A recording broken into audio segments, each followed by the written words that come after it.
ጥንዶች ወደ ፍቺ ከመፍጠናችሁ ወደ ፍርድ ቤት ከመሄዳችሁ በፊት ጊዜ ወስዳችሁ በጉዳዩ ላይ ልታሰላስሉ ይገባችኋል። ስሜት ነገሮችን ማፍረስ ሁልጊዜ ለጸጸት አእምሮን ይዳርጋል። ምን ነው ያኔ በታገሱ፣ ምን ነው እንዲህ ባላደረኩ ማለትን ስለሚያመጣ ቀስ ብላችሁ አብሰልስላችሁ ጉዳዩን አይታችሁ ተነጋግራችሁ በተለያየ መንገድ መነጋገር ትችላላችሁ። የሌሎችን ሰዎች ምክር ጠይቃችሁ ተምራችሁ ጊዜ ወስዳችሁ የምትወስኑት ውሳኔ በፍጹም እንድትጸጸቱ አያደርጋችሁ። ስለዚህ ጊዜ ውሰዱና ተነጋገሩ።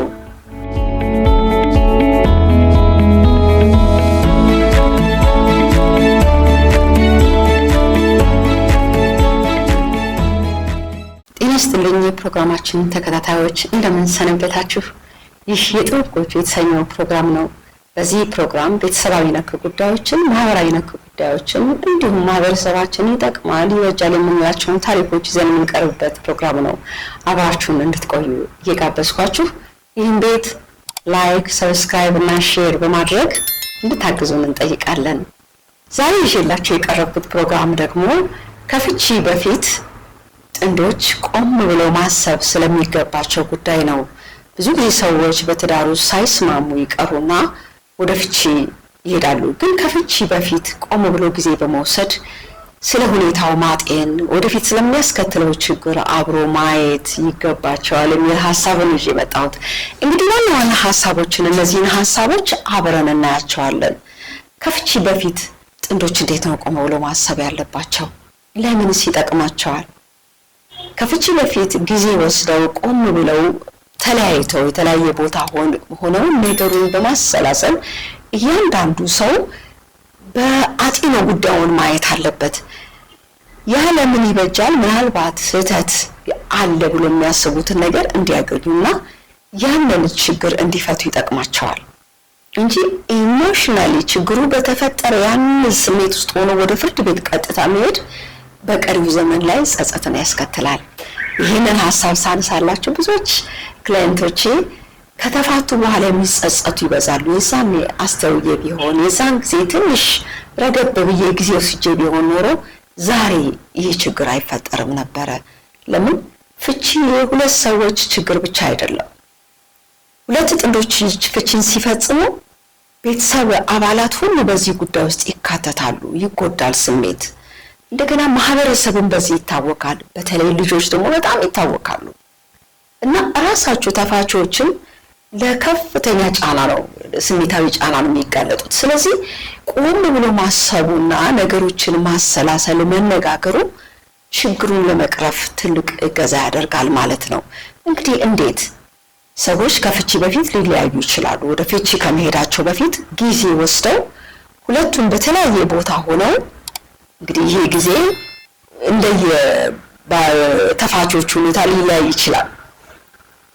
ግን ጊዜ በቂ ጊዜ ወስደው ጉዳዩን ማየት እየተነጋገሩ ነው ታዲያ ጉዳዩን የሚያዩት። አብዛኛውን ጊዜ ሰዎች ሳይግባቡ ሲቀሩ ወደ ፍቺ ወይም ወደ መለያየት ሲያስቡ እጅግ ጠላትነት በበዛው ሁኔታ ነው አንዱ ሌላውን የሚያስተናግደው። እንደሱ ባይሆን ጥሩ ነው። ለምን? አብረው ኖረዋል ረጅም ጊዜ፣ እህት ወንድም ሆነዋል። ግን መግባባት አቅቷቸው በሚለያዩ ጊዜ ልጆች በተለይ መካከሉ ሲሆኑ በጣም እንደ ጠላት ሳይሆን ጉዳዩን ቀስ ብሎ ማየት ነው። ጉዳዩና ሰውየውን ለይቶ ማየት ጥሩ ነው። ያጋጫችሁ ጉዳዩ ምንድነው? ሰውየውስ ምንድነው? ስለዚህ እየተነጋገራችሁ ወደዛ ለመሄድ ያ መነጋገር ደግሞ ይጠቅማል።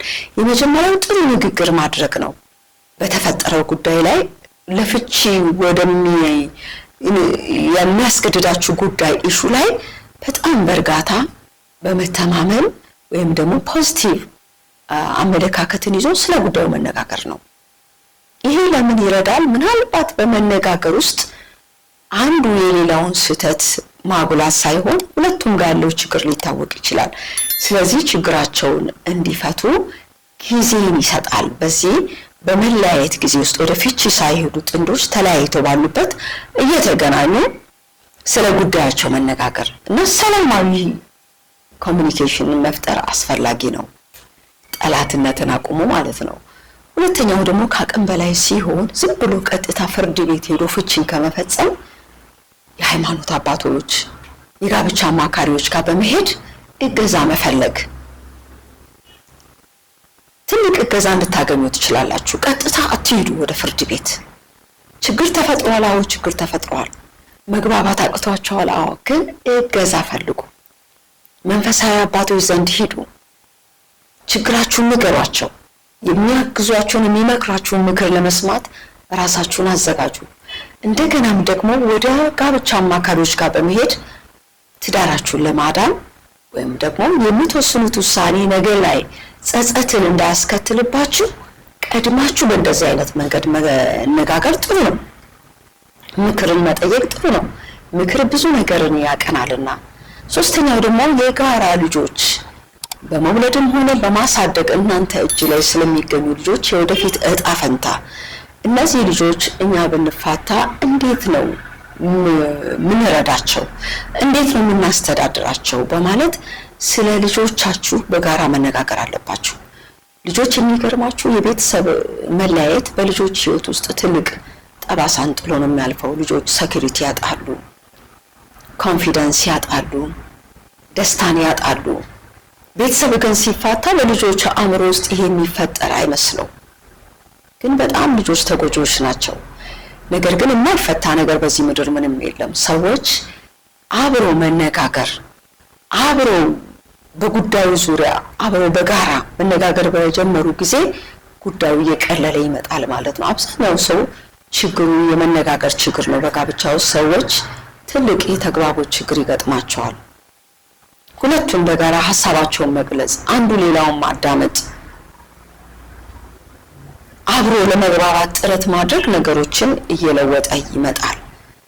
ሌላው ደግሞ ራሱ ተፋቺዎቹ ከስሜታዊነት ነፃ መሆን አለባቸው። በሚነጋገሩ ጊዜ፣ ችግሩን በሚያነሱ ጊዜ ያንን ጉዳይ ኢሹ አንስተው በጣም ስሜታዊ ከመሆን ይልቅ ተረጋግተው ነገሩን እየነቀሱ መነጋገር ጥሩ ነው። በተለይ ስሜታዊነት ብዙ ነገር ነው የሚያበላሸው። በንግግር ጊዜ ሰው ስሜታዊ ሲሆን መደባደብ ይመጣል። እቃ አንዱ ላይ ይወረውራል፣ ወይም ካልጎዳውሽ መሰዳደብ ይመጣል። እነዚህ ነገሮች እንዳይሆኑ ካልም በሆነ ስሜት፣ በተረጋጋ ስሜት ነገሮችን ለመነጋገር መሞከር ጥሩ ነው። የሚቀጥለው ደግሞ ፍቺው በሁለታችሁ መካከል ወደፊት ህይወታችሁ ላይ ምን ሊያሳድር ይችላል? ልጆች አሉ፣ እንደገናም እናንተም የወደፊት ህይወት አላችሁ። በወደፊት ህይወታችሁ ላይ ምንድነው ጥሎስ የሚያልፈው? ቀጣዩ ህይወት ምን ሊያስከትል ይችላል? ይሄንንም እገዛ ያስፈልጋል። ከሌሎች የህይወት ልምድ ካላቸው ሰዎችን የሌሎችን ሰዎች ታሪክ በመገንዘብ በመስማት የራስን ህይወት ማስተካከል ይቻላል። የመጨረሻው እንግዲህ ከተቻለ ነገሮችን በእርጋታ ከተነጋገራችሁ በኋላ ይቅርታ መደራረግና እንደገና ያንን ህይወት አስተካክሎ ለመቀጠል ራስን ማዘጋጀት መልካም ነው። ይሄ በጣም አስፈላጊና ጥቅም ያለው ነገር ነው። ለምን መጽሐፍ ቅዱስ ላይ ወደ ሚልክያስ መጽሐፍ ላይ እግዚአብሔር ፍቺን ይጠላል። በጣም ነው እግዚአብሔር ፍቺን የሚጸየፈው። ይህ ስላችሁ በጣም አደገኛ በሆኑ ነገሮች እስከ ሞትና ለሌሎች አደጋ የሚያጋልጡ ነገሮችን ተቋቋሙ ማለት አይደለም።